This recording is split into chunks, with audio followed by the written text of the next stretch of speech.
Good morning. Welcome. Welcome to Fight CPS with your host, Bob Pace. And hang on to your children. I'm glad you found me. I'm here to help you with your CPS case. You've been searching for how to fight CPS. It's a government entity that you've come across that you may not have known before. Very few people have heard about CPS, or if they've heard nothing but negative things about CPS. It's a government entity that was launched in 1962. Congress passed a law. They wanted our children protected from neglect and abuse. We already had the Humane Society for our animals already in place long before we ever thought about protecting our children. Now, child welfare in the United States has been going on for 400 years. Started in the colonial days, from the 1600s to 1875 is part one of the history of child welfare. Children have always been used as a commodity to help out and work with the parents. It wasn't until recent years that children could go to school and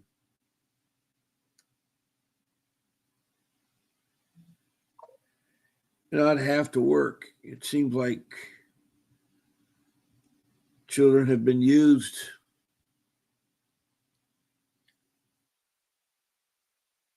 now. CPS, not all CPS is bad, but there's enough rogue entities out there that have destroyed families, that have upset families, have taken away children that weren't supposed to be taken away, that weren't in danger. Now, I am too a victim of CPS. I've been fighting them for 15 years. It started with me in 2010.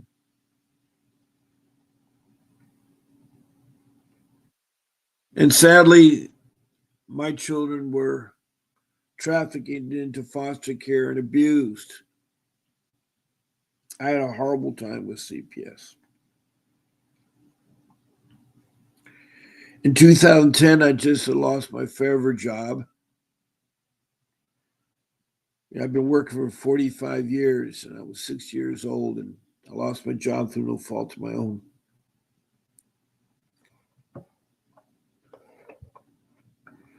I'd worked in construction, civil engineer, and I was generating sales and managing projects.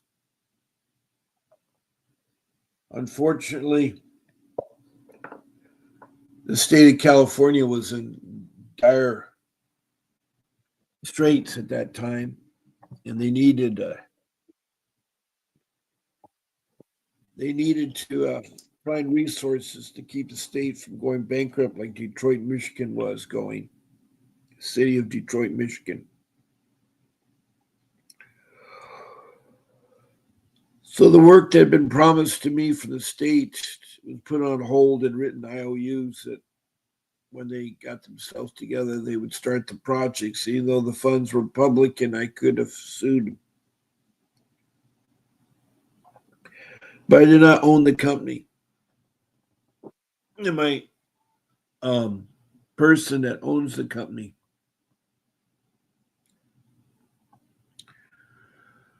um, had to close his doors because he could not hold open and pay because he needed money. So my family was on a Spartan lifestyle, meaning that I wanted to keep our home. I had a beautiful forever home. And I had big mortgage payments to pay every month. I live in a beautiful home near the beach. You had CC&Rs, which are rules and regulations. It's a private neighborhood. It's restricted to just the residents that live there. And my family was six. I've helped to raise six children. Three of them are my older children. Now, one is in the 40s, and two of them are in their 30s. Then I have three young ones. And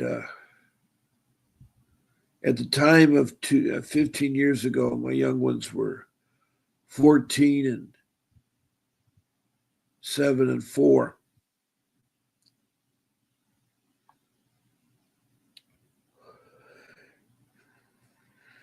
But not knowing how to fight CPS, I did as best as I could. It seemed to get worse and worse because I was fighting the director of CPS with emails and CC and everything. And they were doing bad. And I was pointing out they're doing bad. Sometimes government entities don't like to be told they're bad. Now, as I said, the history was part one from the 1600s colonial days to 1875. And 1875 was a pivot time in the United States because children were homeless, like in New York. I don't know if you've remember the play or the movie called Annie. It's about a child, an orphan named Annie. Anyway, there were societies then that were trying to take care of the children. These were very wealthy societies because their children were still being abused.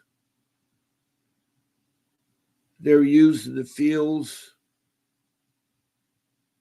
to do crops for farmers. They work long hours. They didn't have the luxury today where they, have all their time to themselves. They don't have to do anything.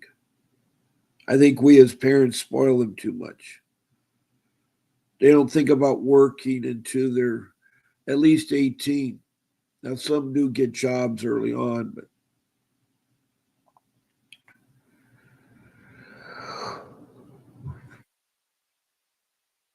but another time in 1875 was our country was going through the campaign against the first immigrants of the United States, the first immigrants, the Native American Indians.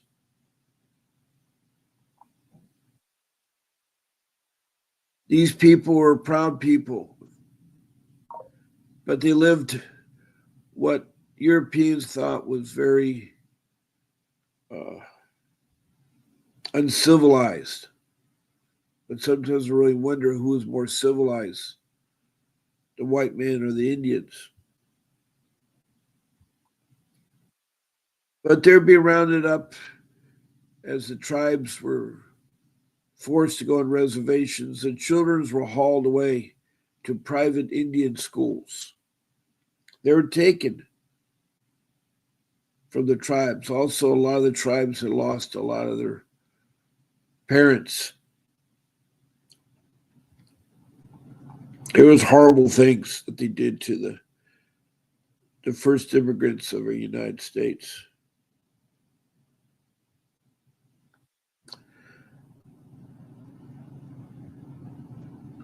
It wasn't until 1978 they finally did a protection for the first immigrants, the Native American Indians.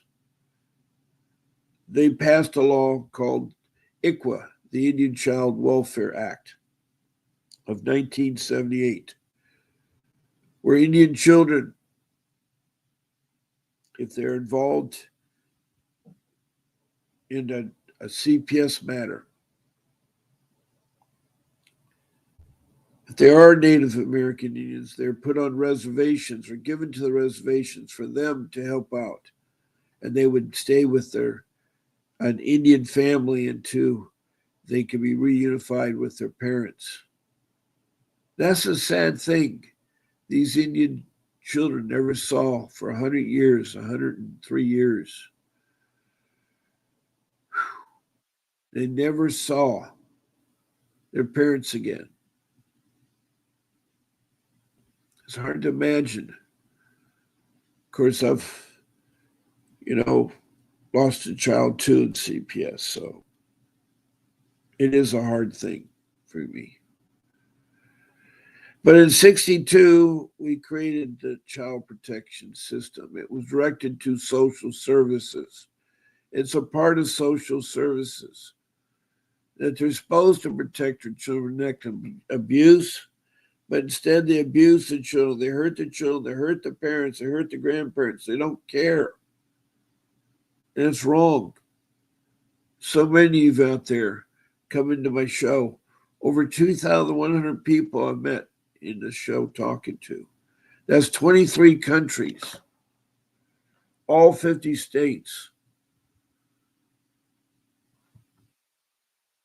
including Washington, D.C.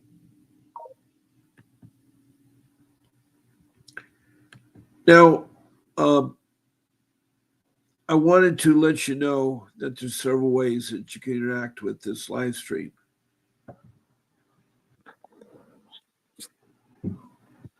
One, you can text a message.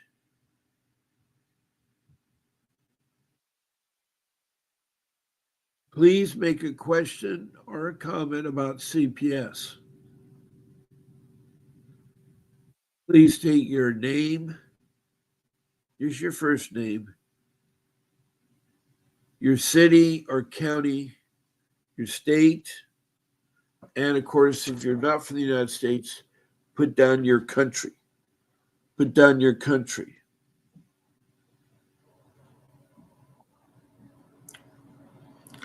Also, for the first time that you text someone in there, tell me about your case.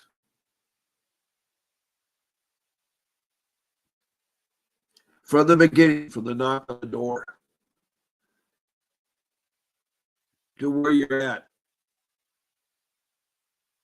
so that I can help you. This room here is to help people that are in need and they can't afford an attorney. Because attorney is the first thing you need to get when you get involved. You don't have an attorney, you're trying to do open heart surgery by yourself. It's very complex, and you need someone who can to navigate the system.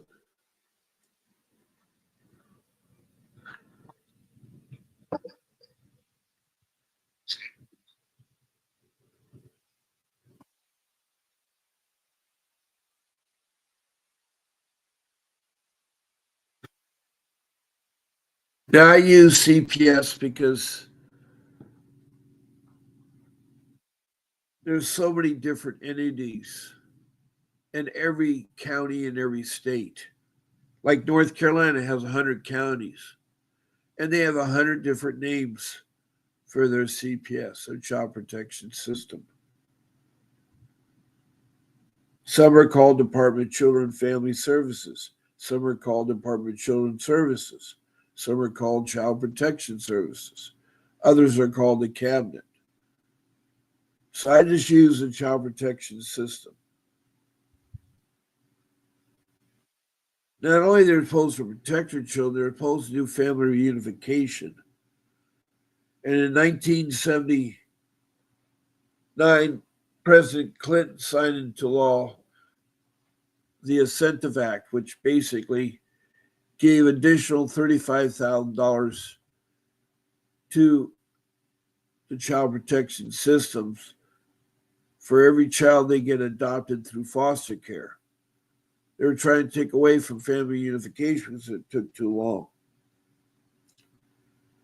So there's a lot of things that are bad. Now, I know they're trying to straighten things. Now, another way to react to this live stream is to be a guest. And to be a guest, all you have to do is be on my show from different times. Now, I have 14 different live streams I do a week. That's twice a day, one time at in the morning hours. On the weekend, it's 8 a.m. And on the weekdays, Monday through Friday, it's 10 a.m. Then at nighttime, it's 7 p.m. every evening of the week, all 7 days. Now, those times I'm giving to you are Pacific Daylight Time. That means it's on the west coast of California. So if you're on the east coast, you're 3 hours ahead of me.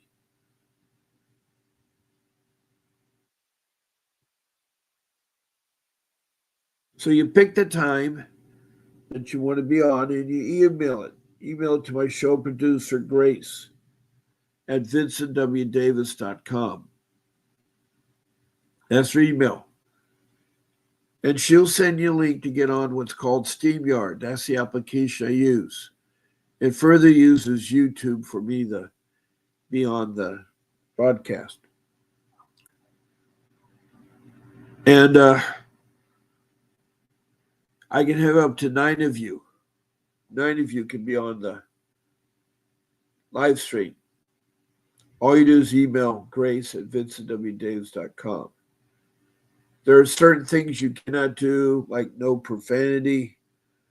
We do not use the first name of children, judges, or social workers.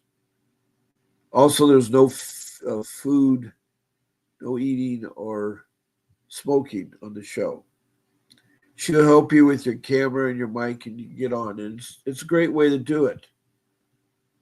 Lastly, you can call in, and I have my number now. My number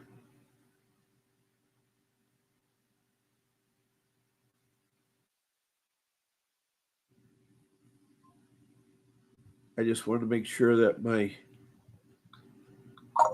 phone is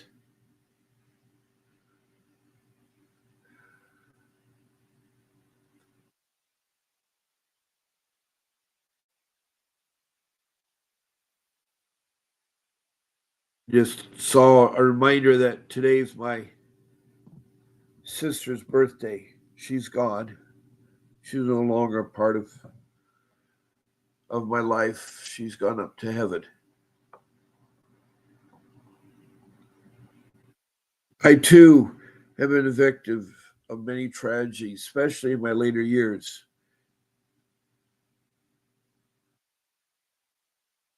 Now, this third way of talking to me at 626-698-0990 is on my phone, and I'd love to hear from you. I'd love to hear from you.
I'm texting some of the people that come into the room regularly. And one of them is Faye Manley from Richmond, Kentucky, who used to be my host. And anyway, um,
good morning, Dorothy Cook. Sorry I didn't ignore you. I was going through all my text messages. Had a lot of activity on the 4th of July. The 4th of July with me just came and gone. I did watch it on TV at the different places and listen to music. Myself, I didn't go down to the 4th of July fireworks in my city at the beach. I could have, but it was so noisy and I wasn't in a happy spirit. So Dorothy says, one text, please make a question or comment. Okay, good. That's good. She's helping me reinforce what I'm saying on the show. That's good. That's good. Um, Thank you, Dorothy.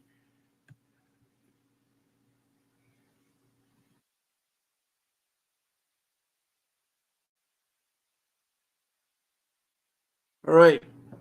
Dorothy is a very, very sweet person, and she comes into me every day now and helps me with my show and reemphasizes everything so people can see there.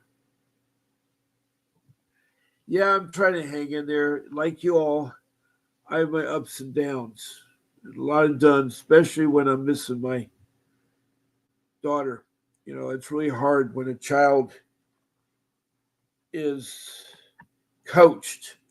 You see, my daughter, as you know, Dorothy, was encouraged, I would say forced by the social worker to divorce her family, divorce her parents, her siblings, her cousins and aunts, her grandparents, etc. Anyway, I catch bits and pieces of her growing up from age 12. And come time the 9th of this month, she's going to be 23 years old and not seen her in 11 years.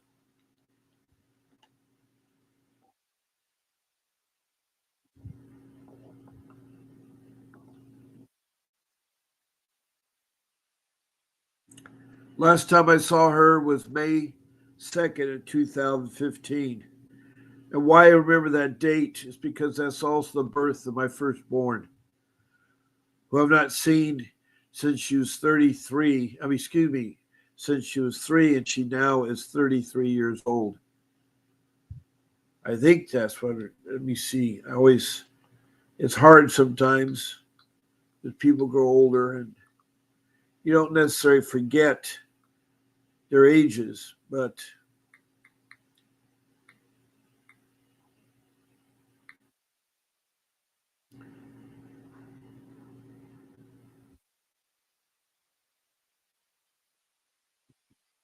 She's 39 years old. I've not seen her now in 36 years. That's a long time. I've seen pictures of her growing up. I've seen her wedding pictures, and she works as a school teacher. But I just, it's hard. It's hard when there's so much corruption out there, and how CPS has destroyed my life and still continues to do so.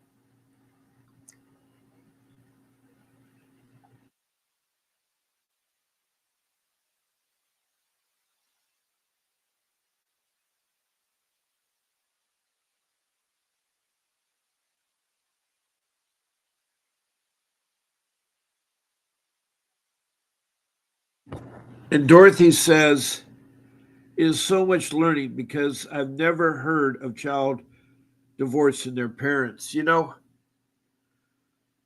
California is one of those states that's very progressive, I guess. You know, it's a very progressive state. But at the age of 12, children can divorce their parents for no reason, just like you get a divorce in the state of California for no reason. It's so easy in California to do divorce. There's no a lot of places you have to do meetings or you have to see a counselor before you get divorced. Marriages are taken so lightly. I believe when you marry somebody, it's for life. And yes, I have 42 years of marriage experience, but it's two marriages. My first marriage was 10 years. 10 years old and one child. Beautiful home. And to this day, I still hurt. I still hurt from what has happened.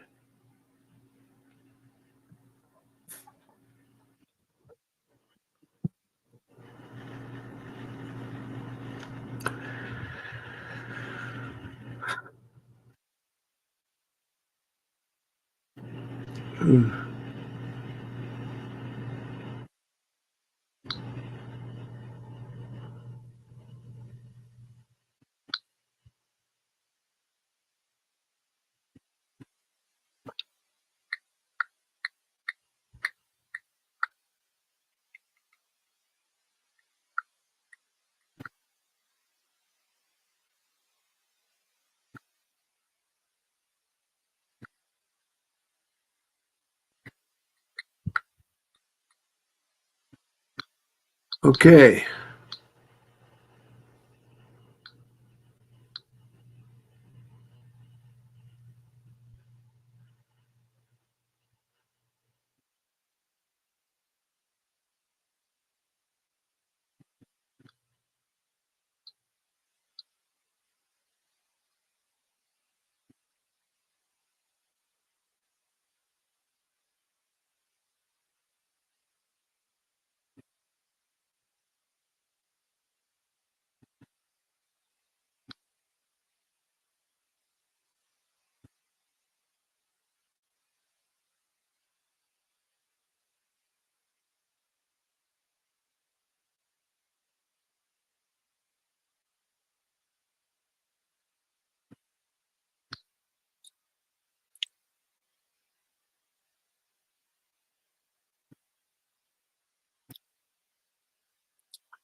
Good morning, Christina Reynoso.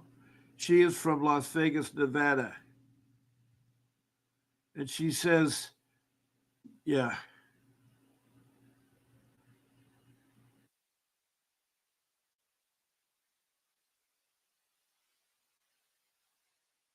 you know, for she's going to be 23, so for 11 years, I don't know. It's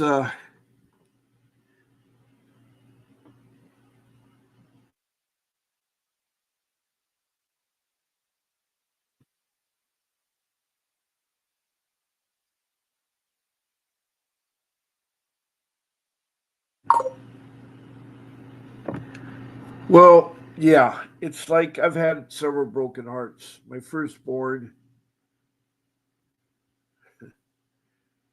All I do is remember her birthday, May 2nd of 1989.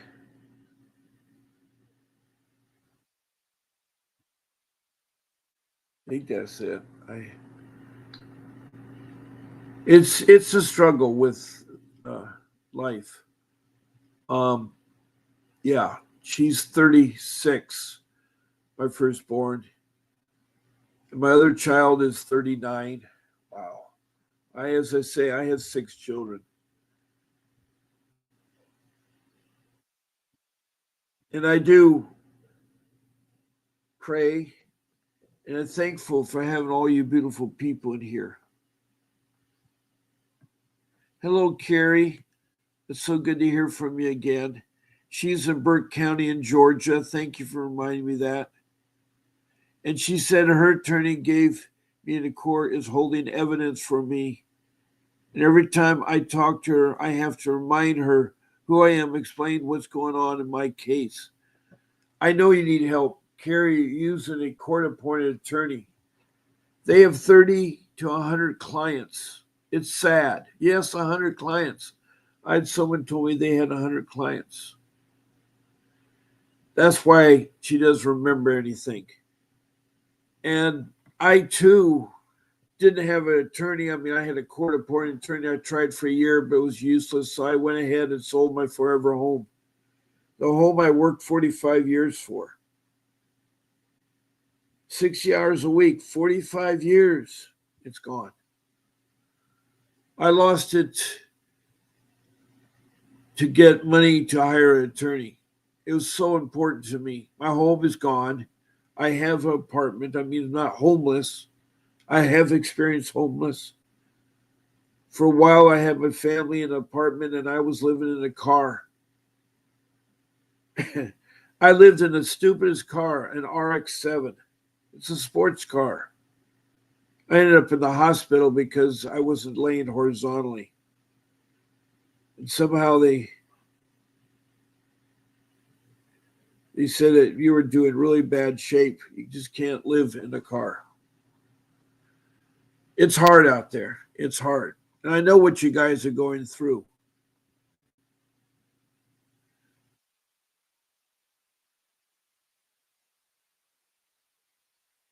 Yeah, she's from Carrie's from Brooke County, Georgia, and she does not know what to do. She's really, what you can do is you tell your attorney either you work for me or I'm going to sue you for negligence and I'm going to report you to the state bar. You go to the Capitol and complain and get a license. Also, you go to the courthouse, to the public defender's office, and say, I need another court appointed attorney. You may have to go 2 or 3. It's your constitutional right. You got to put your foot down and demand a public servant that will fight for you. You tell them up front. You tell them up front. It's really hard. I recommend you try to get resources. I did. I sold my forever home. You only get a home once in your life. I mean, I'm very fortunate. I've had 3 homes. Actually, I've had 1, 2, 3, 4 homes. 4 homes. Yeah, I guess 4 homes I bought.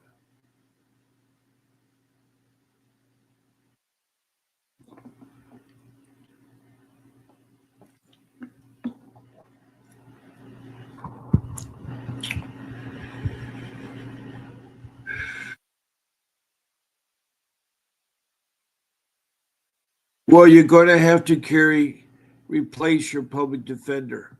You got to replace your public defender.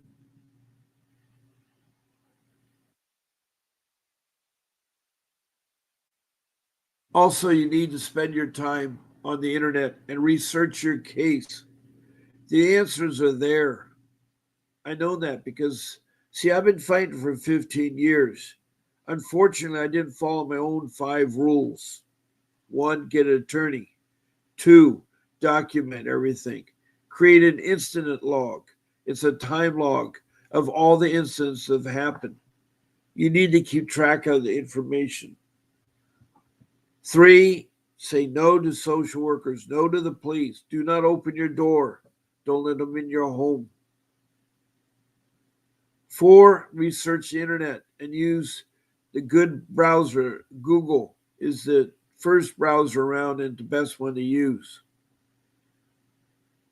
And it's very important you format your search the way you search things out. It's city, state, followed by CPS. And if you're in a country outside the US, it's the country, then CPS. And then write in your question and you'll find it. Like if you're looking for an attorney, you say you want a juvenile law, a family law, a dependency law attorney, and they will pop up. They will pop up.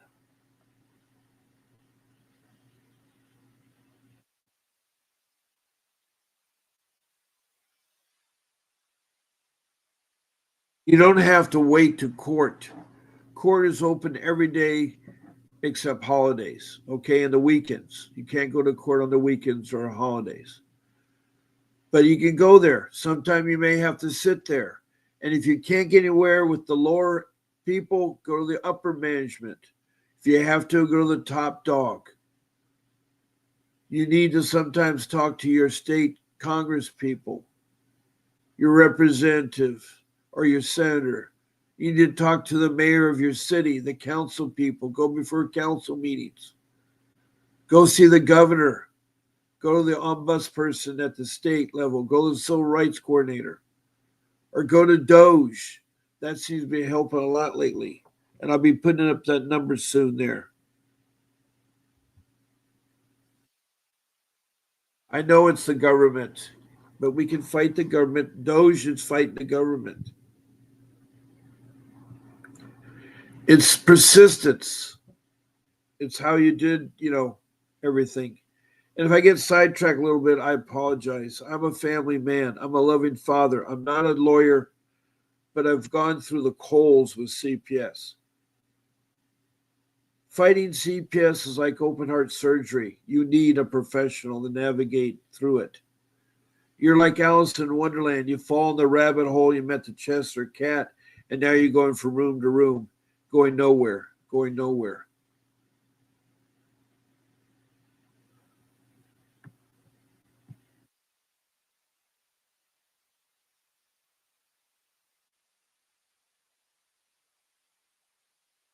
Yeah, be persistent. That's what it is. And be creative. Think of ways how you can get that. And I want to thank for the emojis that we have. We have a thumbs up from Dorothy Cook. Thank you. And we got the sad faces, the ugly faces from Christina Renoza. That's how I feel, Dorothy Cook. You you women are powerful people. Thank you for being in my room. Thank you for coming on here and spending an hour of your time during the day to be here to support other people, to help other people. Christina Renoza has helped out Megan Wilson in Detroit, in um, uh, Wilmington, Delaware. She's helped Felicia in Oxnard, California. That's Cruella is her YouTube name. She helped a lot of people. Last night we had Margaret King on, and she's from Kern County that has hired Mr. Davis, my attorney, who's helping her. But she still has a lot of issues. It's really sad. We have KK Richardson at Brooklyn, New York. There's a lawyer herself in the child. Okay. Good morning. And this is Bob Pace on live stream. And who do I have the pleasure of talking to? I'm sorry, what? Hi, Carrie. How you doing? I know you are. Carrie is from Brooke County in Georgia. Very sweet person. And what's the latest about your case, Carrie? What's the latest?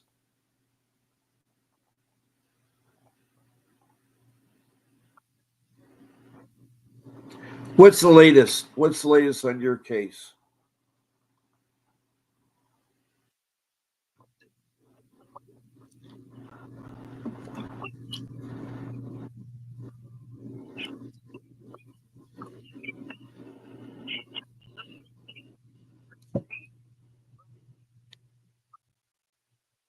Hold on one second, Carrie. You're drifting away from the phone. Either hold the phone close or up. Um, it's very hard to hear you. You're very low. I don't know if people on the show can hear you, Carrie. Yes, I hear you now. That's much, much better. Oh,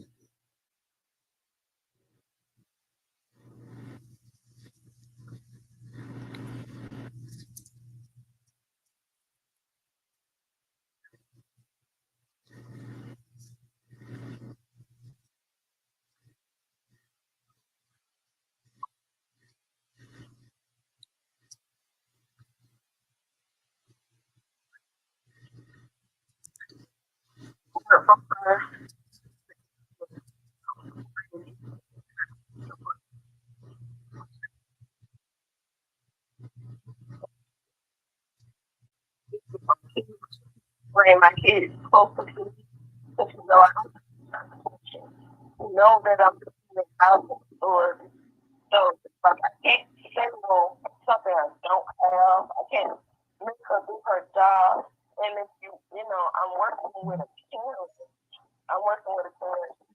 Here's about what I feel like is best for me and my kids on things. She wants me to do what she tell me.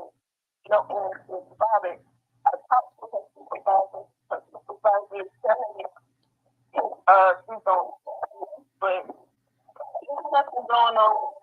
What they're doing now is covering their tails. So like I talked about, it took my what I warrant time to then the judge sent a letter covering his tail saying like, hey, yeah, I didn't know permission to do that, but mother, I supposed to have got that at the door when they knocked on my door and took that. yeah, You know, that's the hard part. People want to answer the door. Uh, answer the door is a hard thing not to do. Yeah, yeah.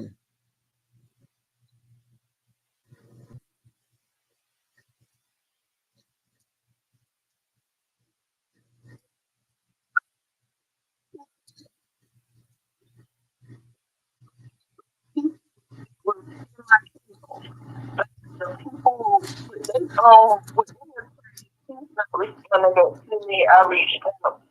And I can't keep going to the court because if I keep going to the court, the supervisor that works for this judge is telling him what I'm telling her. So I can't talk to them because I'm giving up evidence and that's how I know they're covering up the tail because once I go to the courthouse and get talked to the supervisor, they send letters. So since I don't really know too much about stuff and I looked up everything that I could, they will give you free constitution or free whatever that is, but the rest of it just to hear your case out is like $400, $500, and that's just in take it, and that's not including the price that they charge every hour, like 400 I mean, well, it could be more than like 400. Yeah, $400 No, an hour. I know you know, my attorney is $500 an hour, so it ranges from $200 to $1,000 around the country. you know, with all the other lawyers, they telling me that my kids have to have injuries all the way around the Collins, Augusta, Collins, Columbia County, Collins, Waynesboro, and they really just do car insurance down here. They only have lawyers down here for just car accidents or something like that. I didn't went through Google trying to search anything. I did what you've been doing because, like I said, I've been on your podcast ever since May. I've been Right. on your podcast ever since May, and I've been listening to what you're saying, and I've been doing everything you've been saying. But when it comes down to me doing everything myself, getting phone records, writing letters. I did that. I even got paper trails. I'm doing everything I can, but I don't have any help as far as, trying to figure out why, because I still don't know why I had support in the first place. I still don't know why they took my kids from me. I cooperated. I did everything they told me, and they said the lady the son is in support, and she sat there and told me, Joe, in my face, in my attorney face, and gave me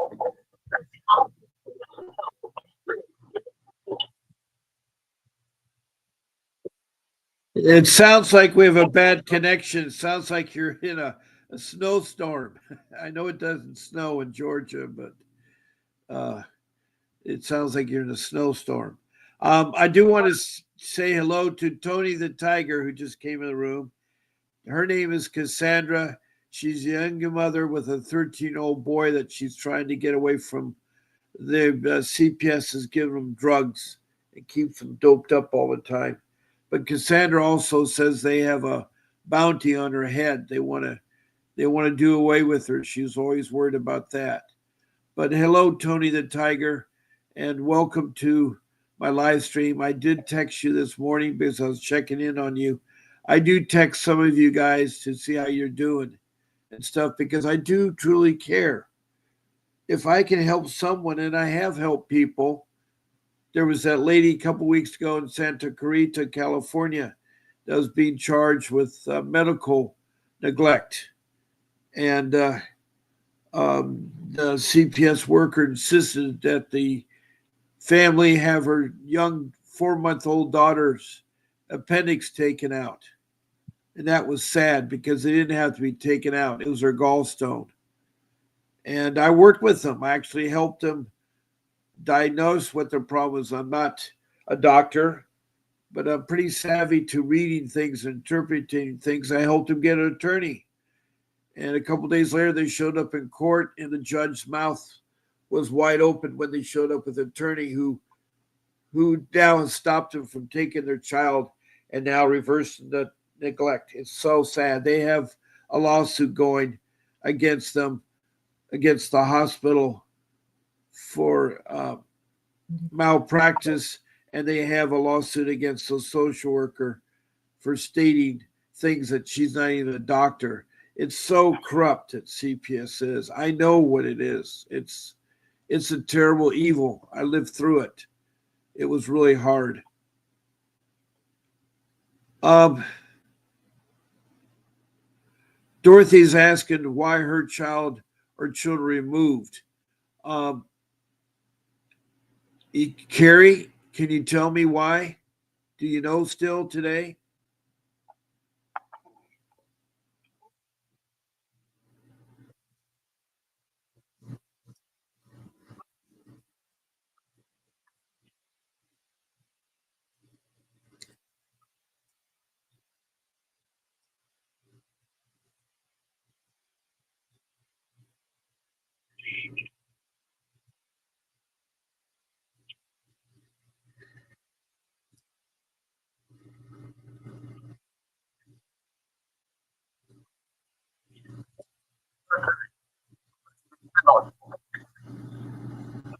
supervisor, but my caseworker is telling me, since she told me about the basic plan, that I can't have the father of one of my children inside the household.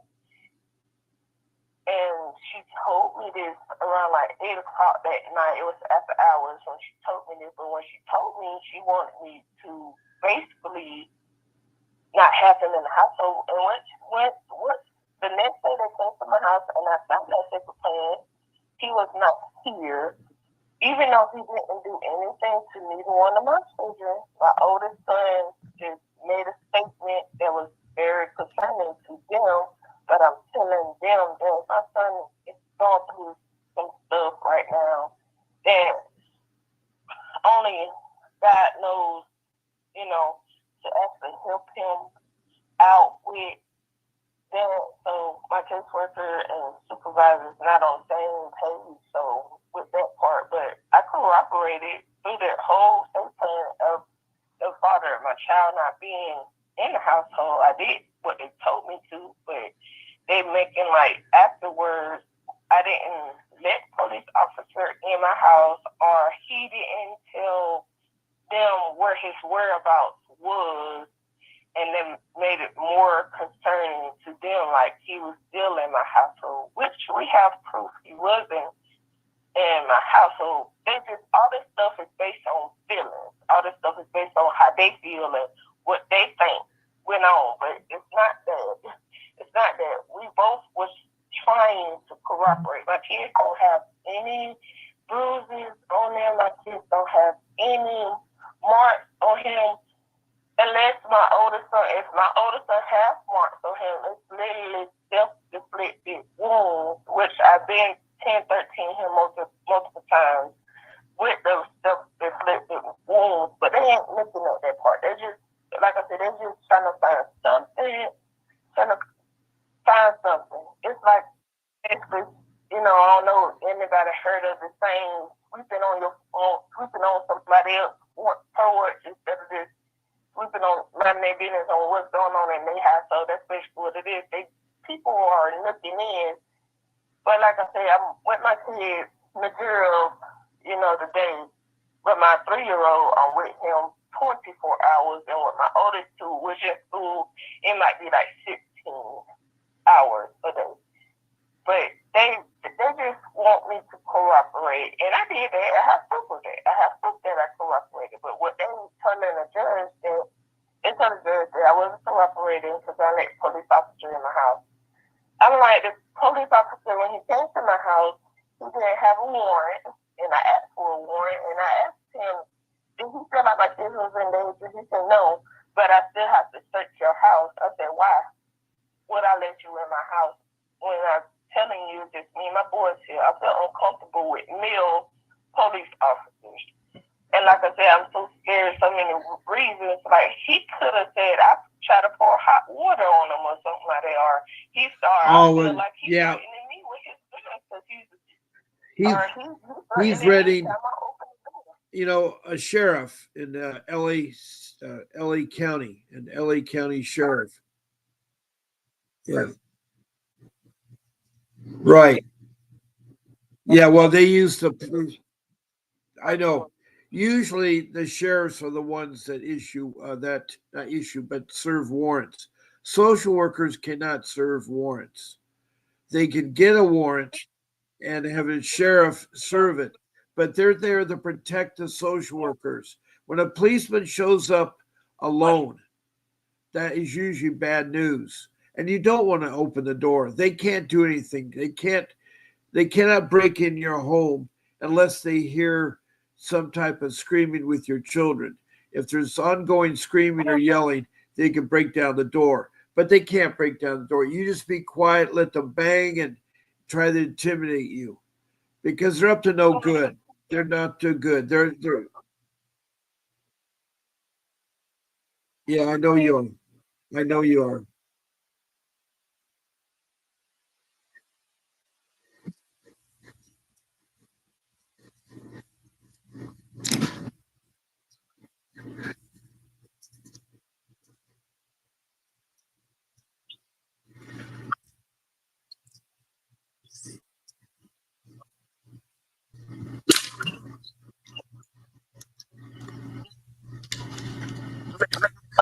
They twisted it around. They twisted around and they're using it against you. You see, they're trying to build a case. They're trying to build a case because why? It's not because you have money. It's because the head count of that child earns that county money. It's all about money. It's $1 trillion business. They get $20,000 per child for keeping a child in captivity.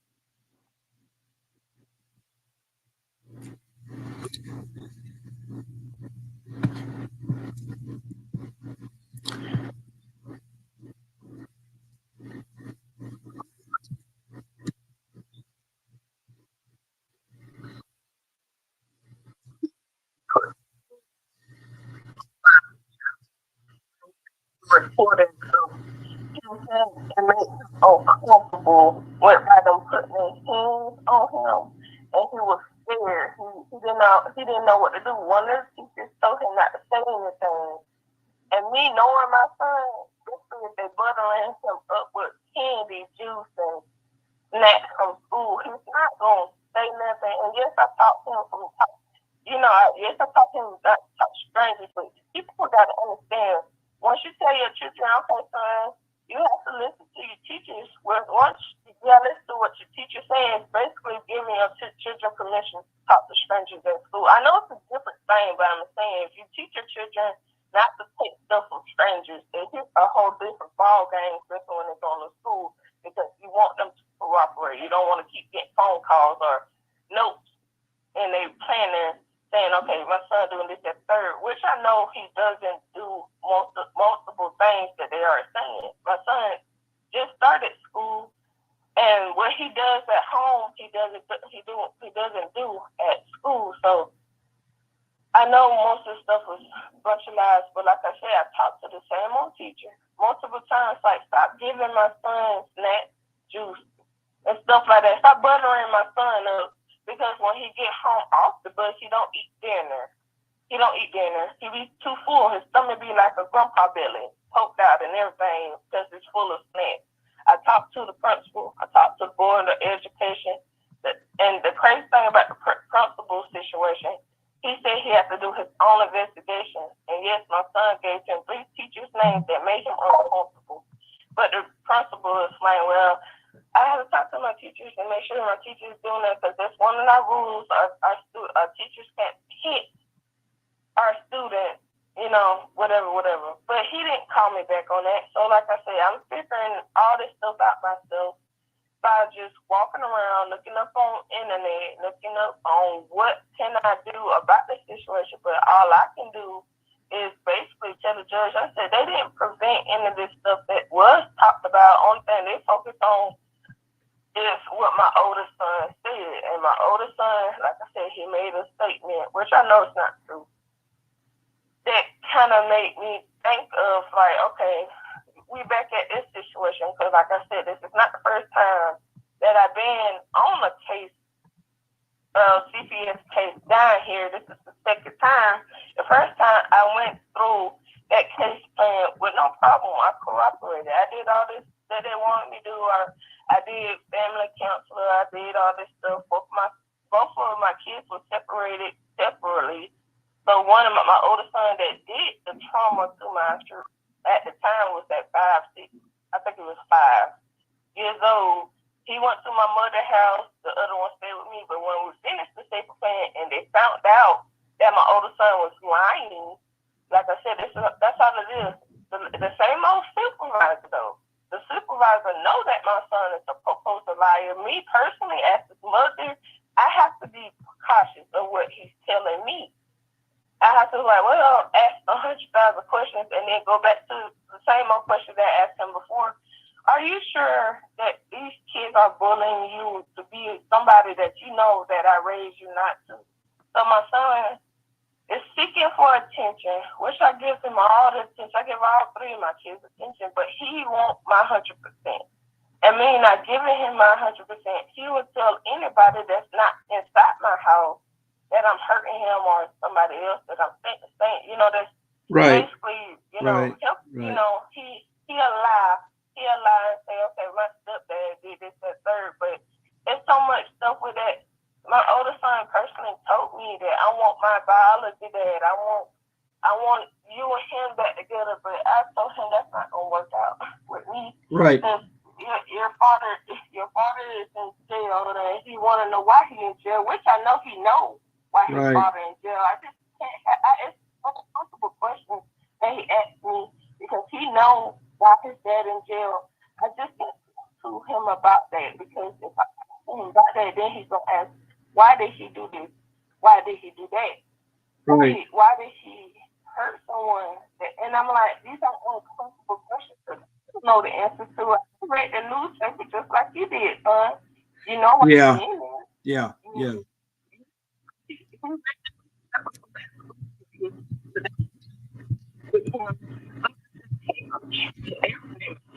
whoa, give him what he needs. And for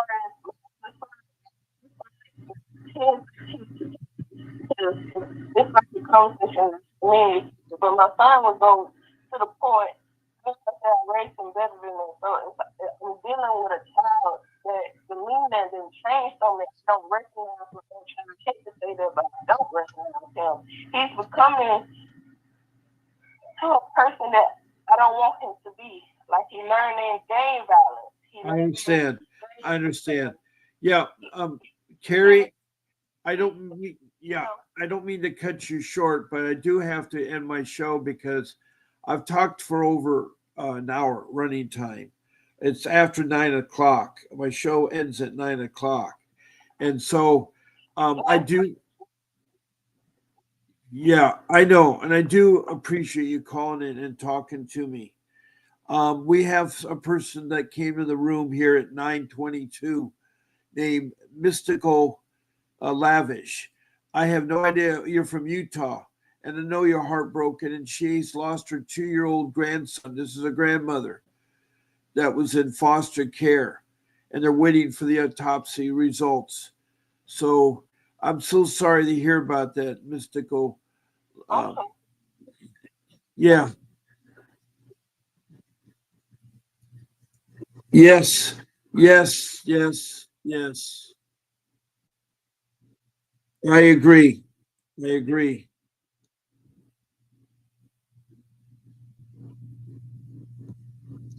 Yeah, it is. It is. And especially in the hands. I've heard the horror stories.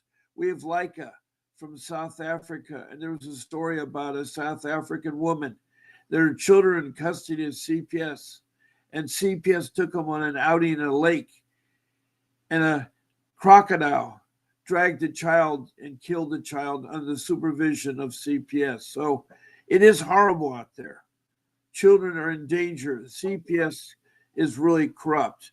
And so I do want to tell everybody to, yeah, yeah, I know. I feel it's too there. But anyway, yeah, it does. It does. It does. It is really, yes, Carrie. Right. I know that. I know that, Carrie. Now, Carrie has been on my show for a long time, and you're always welcome. I'll be on again tonight at 7 p.m. That's Pacific Standard Time. Then again on tomorrow morning at 8 a.m. Pacific Standard Time. It's remember, it's twice a day I'm on. Now, I just put up the Department of Government Efficiency website. That's something that does work, that you go to the top dog. Those area codes for the White House. You can call, you can send emails, and they have a website that explains everything about them. They are investigating social services. The child protection system is a part of social services. So I want to thank Carrie for telling about her horrible story here from Brooke County, Georgia. I want to thank Dorothy Cook from North Carolina, who has helped me reemphasize different things during my show here. It's a pleasure to meet you, McTelvish from Utah. She's a grandparent who her grandchild died in the hands of social workers there. And then there's Tony the Tiger. Yeah, yeah. There's Tony the Tiger, whose son is kept on drugs by by social services. Tiger's son is 13, and she's worried about herself being kidnapped or trafficking. She's a young mother there, but she calls in to check all the time. And of course, we talked about Carrie. She's on there, Carrie Sampson from Brooke County, Georgia. And then we have Christina Reynosa from Las Vegas, Nevada, that helps everybody there. Let me see who else we have in my room here. I'm trying to cover everybody. I've talked about lots of people that aren't in my room. Our prayers are out there with them.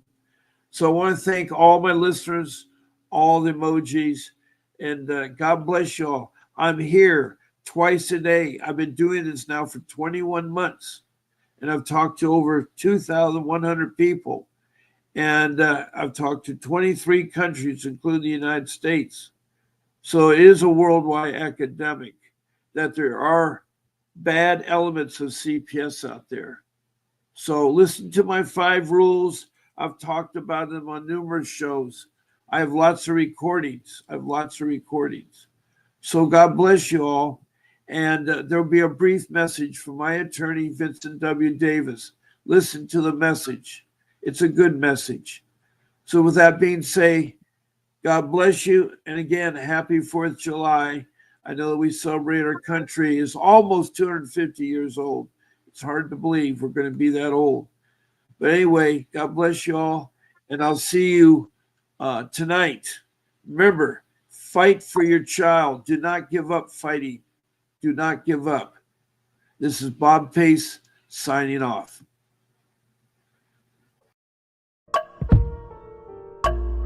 A vivid picture is encrypted in your mind as the critics get in line like they're witnessing a crime.